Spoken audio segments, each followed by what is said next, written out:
నమస్తే అండి. ఓం శ్రీ గురుభ్యో నమః. ఓం శ్రీ గణాధిపతయ నమః. ఓం శ్రీ మాత్రే నమః. కుంభరాశి వాళ్ళకి 2026 రాశి ఫలాలు ఎలా ఉన్నాయో చూద్దాము.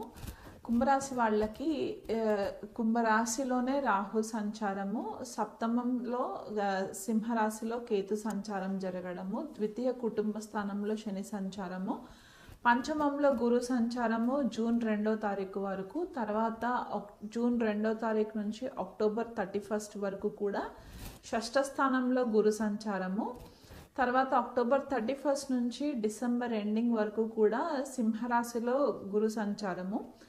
రాహు కేతువులు మాత్రము డిసెంబర్ 5వ తారీఖున వ్యయస్థానంలో రాహు సంచారము అండ్ షష్ఠ స్థానంలో కేతు సంచారం జరుగుతుంటాయి. కాబట్టి ఇలాంటి గ్రహస్థితిని గనక మనం పరిశీలించినట్లయితే కుంభరాశి వాళ్ళకి ఆర్థికంగా ఈ సంవత్సరం కొద్దిపాటిగా ఇంకా ఒడిదుడుకులు ఉంటాయి. ఎందుకంటే లాస్ట్ ఫేజ్లో ఉన్నారనమాట, ఏలినాటి శని ప్రభావంలో లాస్ట్ ఫేజ్.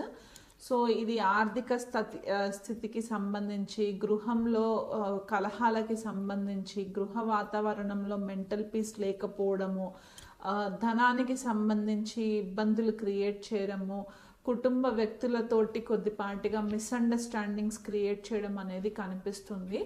రాహు రాశిలోనే సంచారం జరగడం ఇక్కడ ఏంటంటే రాహు కోరూలు చేస్తూ ఉంటారనమాట కుంభరాశిని. సో మీ థింకింగ్ అంతా కూడా చాలా హై లెవెల్ థింకింగ్కి మారడానికి ఆస్కారం ఉంది. ఎందువల్ల అంటే ఇక్కడ శతభిష నక్షత్రంలో సంచారము, తర్వాత ధనిష్ట నక్షత్రంలోకి సంచారం. కాబట్టి ఈ సంవత్సరం కూడా మీకు మీ ఫోకస్ అంతా కూడా మిమ్మల్ని మీరు ఎట్లా డెవలప్ చేసుకోవాలి, మీ బిజినెస్ని ఎట్లా డెవలప్ చేసుకోవాలి, మీరు ఫైనాన్షియల్గా ఎలా స్థిరపడాలి అనే ఒక ధోరణిలోనే ఉంటూ ఉంటుంది.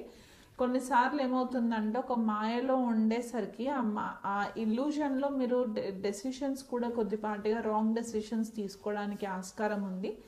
ఆ విషయంలో కొంచెం కేర్ఫుల్గా ఉండండి. ఐటీ రంగంలో ఉన్న వాళ్ళైతే కనుక ఖచ్చితంగా ఆర్టిఫిషియల్ ఇంటెలిజెన్స్కి సంబంధించి కోర్సెస్లో జాయిన్ అవ్వడం అనేది కూడా క్లియర్గా కనిపిస్తుంది. మీకంటూ అంటే ఆల్రెడీ డెవలప్మెంట్ డిపార్ట్మెంట్స్లో ఉన్నవాళ్ళు, డెవలప్మెంట్ చేసేవాళ్ళు, రీసెర్చ్ ఓరియంటెడ్ ఉన్న కెరియర్స్లో ఉన్నవాళ్ళు, డాక్టర్స్, హీలర్స్, ఇట్లాంటి కెరియర్స్లో ఉన్న వాళ్ళకి ఏంటంటే మీకు మంచి గుర్తింపు రావడానికి కూడా ఈ సంవత్సరం చాలా ఫేవరబుల్గా ఉంది. గురువు పంచమంలో ఉన్నంత వరకు కూడా, అంటే జూన్ 2 వరకు కూడా మీరు ఈ 6 months టైంని చాలా బాగా యూటిలైజ్ చేసుకున్నట్లయితే కనుక మీ స్కిల్స్ని డెవలప్ చేసుకోవడానికి చాలా ఫేవరబుల్గా కనిపిస్తుంది ఈ కుంభరాశి వాళ్ళకి. ద్వితీయంలో శని సంచారము ఇదొక్కటి మీకు కొద్దిగా డిసడ్వాంటేజ్. ఎందువల్ల అంటే ఫైనాన్షియల్ రెస్ట్రిక్షన్స్ అనేవి క్లియర్గా కనిపిస్తున్నాయి. టైంకి సరైన సమయంలో మీకు డబ్బు అందకపోవడము, లేదా ఇదివరకు ఎవరికైనా డబ్బులు అప్పిచ్చుంటే కనుక వాళ్ళు ఇవ్వడానికి మిమ్మల్ని కొద్దిపాటిగా ఇబ్బంది పెట్టడము, ఇలాంటివి కనిపిస్తూ ఉన్నాయి. సో ఆ విషయంలో కొంచెం కేర్ఫుల్గా ఉండండి. భార్యాభర్తల మధ్య మాత్రం ఇంకా కొద్దిపాటిగా చికాకులు కంటిన్యూగానే ఉంటాయి. థర్డ్ పర్సన్స్ని ఎంట్రీ ఇవ్వకండి. వీలైనంత మట్టుకు భార్యాభర్తల మధ్యలో ఏవైనా ఇష్యూస్ ఉంటే కనుక కూర్చొని రెజల్యూషన్ చేసుకునే ప్రయత్నం చేసుకోండి. ఎందుకంటే సప్తమంలో కేతు సంచారం కాబట్టి కొద్దిపాటిగా సెపరేషన్, కొద్దిపాటిగా డిటాచ్మెంట్ అనేది కనిపిస్తూ ఉంది. గురు దృష్టి రాహు పైన ఉన్నంత వరకు కూడా తీవ్రమైన స్థాయిలో ఇబ్బందులు రాకుండా ఉండేలాగా ఆస్కారం ఉంటుంది. కానీ గురువు ఎప్పుడైతే షష్ఠ స్థానంలోకి కర్కాటక రాశిలోకి సంచారం జరుగుతుందో అనవసరమైన లీగల్ ఇష్యూస్లోకి వెళ్ళడానికి కూడా ఛాన్సెస్ కనిపిస్తున్నాయి. కాబట్టి ఆ విషయంలో కొద్దిపాటిగా కేర్ఫుల్గా ఉండే ప్రయత్నం చేసుకోండి. చినికి గాలివానలాగా అయ్యేలాంటి సిచ్యువేషన్స్ని తెచ్చుకోకండి.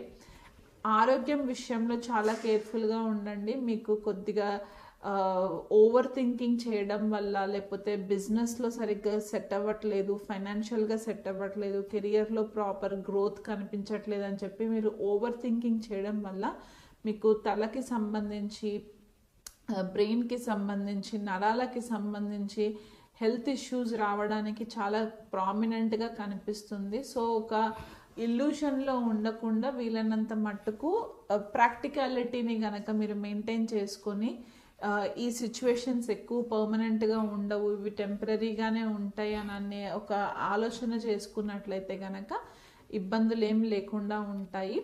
ఎప్పుడైతే గురుకేతువులు కలిసి సప్తమ స్థానంలో సంచారం జరుగుతుందో ఆల్మోస్ట్ ఇయర్ ఎండింగ్ అనమాట, అక్టోబర్ 31 నుంచి నవంబర్ ఎండింగ్ వరకు కూడా ఎప్పుడైతే మీకు ఈ కాంబినేషన్ ఉంటుందో, కేతు సింహరాశిలో ఉన్నంత వరకు గురువుతో కలిసి ఉన్నప్పుడు ఇక్కడ ఏమవుతుందంటే ఒక గురుతుల్యమైన వ్యక్తితోటి మీకు పరిచయం ఏర్పడము, ఆ వ్యక్తి యొక్క సలహాలు తీసుకోవడం, అది బిజినెస్ విషయంలో కావచ్చు, భార్యాభర్తల మధ్యలో ఏదన్నా ఇబ్బందుల వల్ల డిస్టర్బెన్సెస్ వచ్చి ఉంటే కనుక ఆ గురుతుల్యమైన వ్యక్తి యొక్క గైడెన్స్ వల్ల కూడా మీరు ఆ ప్రాబ్లమ్స్లో నుంచి బయటికి రావడానికి ఆస్కారం కనిపిస్తుంది.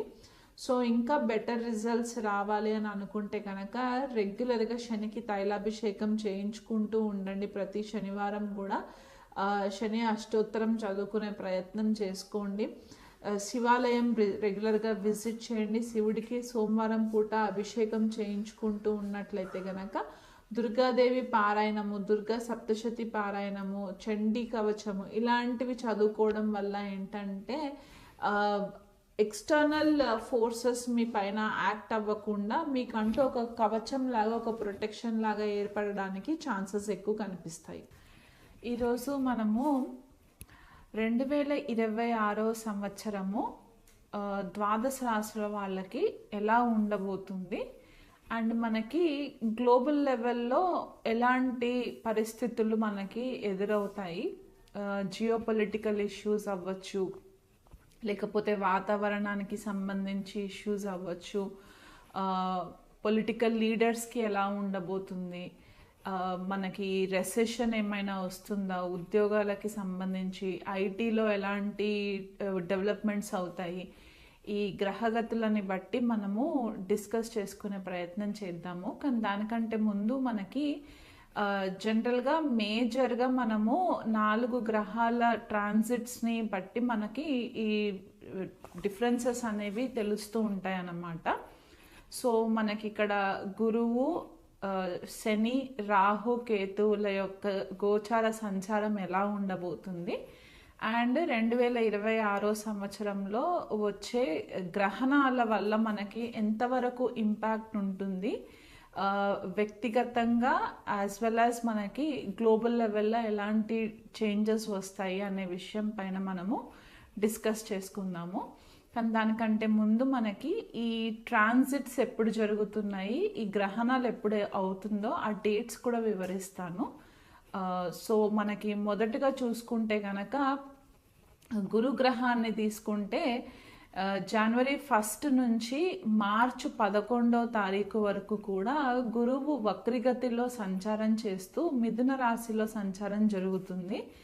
మార్చి 11వ తారీఖున డైరెక్ట్ మోషన్లోకి వచ్చిన తర్వాత జూన్ 2వ తారీఖు వరకు కూడా కర్కాటక రాశి, మిథున రాశిలోనే